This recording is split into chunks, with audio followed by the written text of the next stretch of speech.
Suatu ketika Raja Fir'aun dengan sombongnya menantang Nabi Musa dengan mendatangkan para tukang sihir untuk melawan kekuatan Musa. Para tukang sihir menawarkan kepada Musa, siapa yang akan memulai terlebih dahulu? Musa memilih para tukang sihir yang akan memulainya. Lalu mereka melemparkan tali temali dan tongkat-tongkat ke tengah area pertandingan. Tiba-tiba tali temali dan tongkat-tongkat tersebut dalam pandangan Musa akibat pengaruh sihir, berubah menjadi ular-ular yang menjalar kian kemari, maka Musa mulai takut.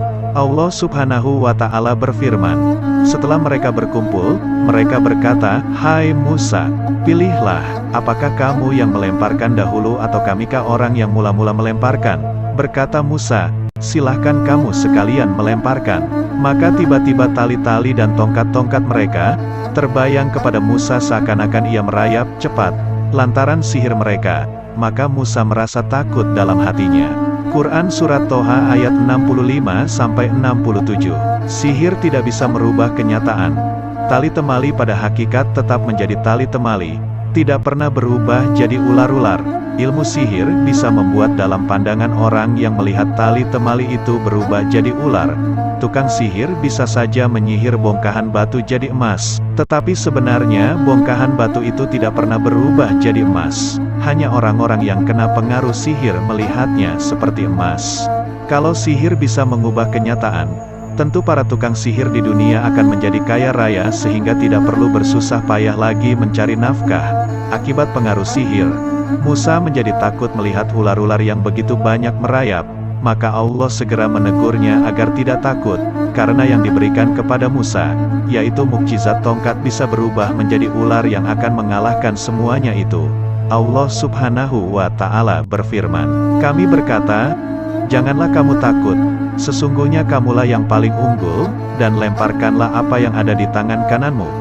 Niscaya ia akan menelan apa yang mereka perbuat. Sesungguhnya apa yang mereka perbuat itu adalah tipu daya tukang sihir belaka, dan tidak akan menang tukang sihir itu, dari mana saja ia datang." Quran Surat Toha ayat 68-69. Tongkat yang dilemparkan Nabi Musa benar-benar berubah jadi ular besar dan menelan semua ular-ular palsu tukang sihir tersebut. Allah menegaskan tukang sihir tidak akan pernah bisa mengalahkan mukjizat yang diberikan Allah kepada Musa. Para tukang sihir yang berkumpul di arena tahu persis bahwa apa yang dilakukan Musa sama sekali bukanlah sihir. Sebagai orang yang berpengalaman dalam dunia sihir, mereka bisa membedakan mana yang sihir dan mana yang bukan. Para tukang sihir yakin bahwa Musa berada di pihak yang benar. Oleh sebab itu serentak mereka bersujud dan menyatakan beriman dengan Tuhannya Musa, Allah Subhanahu wa Ta'ala. Allah Subhanahu wa Ta'ala berfirman, lalu tukang-tukang sihir itu tersungkur dengan bersujud, seraya berkata, "Kami telah percaya kepada Tuhan Harun dan Musa." Quran Surat Toha ayat 70. Tentu saja Raja Fir'aun marah besar. Kekalahan para tukang sihir itu saja sudah menamparnya, apalagi sampai menyatakan beriman dengan Tuhannya Musa. Raja Fir'aun mengancam akan membunuh mereka jika tetap beriman kepada Tuhannya Musa dan Harun. Allah Subhanahu wa Ta'ala berfirman, berkata Fir'aun, "Apakah kamu telah beriman kepadanya sebelum aku memberi izin kepadamu sekalian? Sesungguhnya ia adalah pemimpinmu yang mengajarkan sihir kepadamu sekalian. Maka sesungguhnya aku akan memotong tangan dan kaki kamu sekalian dengan bersilang secara bertimbal balik. Dan sesungguhnya aku akan menyalib kamu sekalian pada pangkal pohon kurma dan sesungguhnya kamu akan mengetahui siapa di antara kita yang lebih pedih dan lebih kekal siksanya." Quran Surat Toha ayat 71. Kekalahan itulah yang menyadarkan para tukang sihir bahwa yang mereka hadapi bukanlah ahli sihir, tapi utusan Allah Subhanahu wa Ta'ala. Oleh sebab itu mereka segera menyatakan beriman. Raja Fir'aun merupakan seorang tiran yang zolim, yang menganggap dirinya Tuhan. Ia sangat sombong padahal hanya manusia biasa. Untuk menghindari tuduhan bahwa dia tidak dapat menerima kekalahan, maka Raja Fir'aun mencari alasan lain kenapa dia mengancam akan membunuh para tukang sihir itu. Bukan karena beriman dengan Tuhannya Musa dan Harun, tapi karena tidak minta izin terlebih dahulu kepadanya sebelum menyatakan beriman. Tidak ada aturan seseorang harus minta izin dulu kepada Raja Fir'aun sebelum beriman kepada Allah. Tapi begitulah biasanya, seorang raja yang zolim tidak memerlukan alasan yang benar untuk berbuat sewenang-wenang kepada rakyatnya. Raja Fir'aun tetap menganggap Musa sebagai ahli sihir, bukan utusan Tuhan, bahkan menuduh Musa adalah guru dari para tukang sihir tersebut. Maka secara tidak langsung Raja Fir'aun menuduh para tukang sihir tersebut bersekongkol dengan Musa untuk mengalahkannya dan mengusir bangsa Mesir dari Mesir.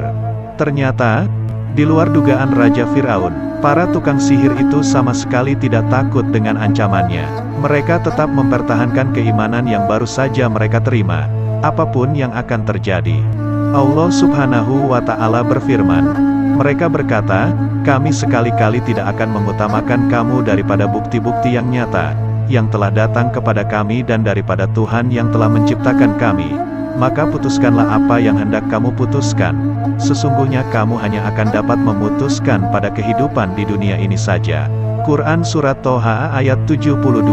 Hal yang mereka saksikan dalam pertandingan di arena itu baru satu mukjizat, yaitu tongkat Musa menjadi ular dan menelan tali temali dan tongkat-tongkat yang telah disihir menjadi ular-ular yang menjalar kian kemari.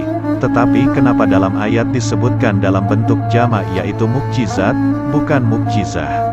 Menurut Quraisy Shihab dalam tafsir Al-Misbah Juz 8 halaman 334, diungkapkan dalam bentuk jamak karena dalam penilaian mereka, pada apa yang ditampilkan Musa terdapat beberapa hal yang mengagumkan, misalnya beralihnya tongkat menjadi ular besar, lalu ular itu memakan tali temali dan tongkat yang sudah disihir jadi ular, kemudian ular itu beralih kembali menjadi tongkat. Dalam pandangan para tukang sihir itu, ini bukanlah satu bukti, tetapi sudah bukti-bukti. Mukjizat yang baru saja mereka saksikan secara nyata dalam pertandingan itu telah membuat mereka yakin bahwa Musa adalah utusan Tuhan. Keyakinan itu tidak bisa lagi dikalahkan oleh ancaman Raja Fir'aun. Sekalipun diancam untuk dipotong tangan dan kaki mereka secara bersilang, mereka tidak takut karena sudah beriman kepada Allah Subhanahu wa Ta'ala. Sekian, terima kasih. Jangan lupa like, komen, dan subscribe.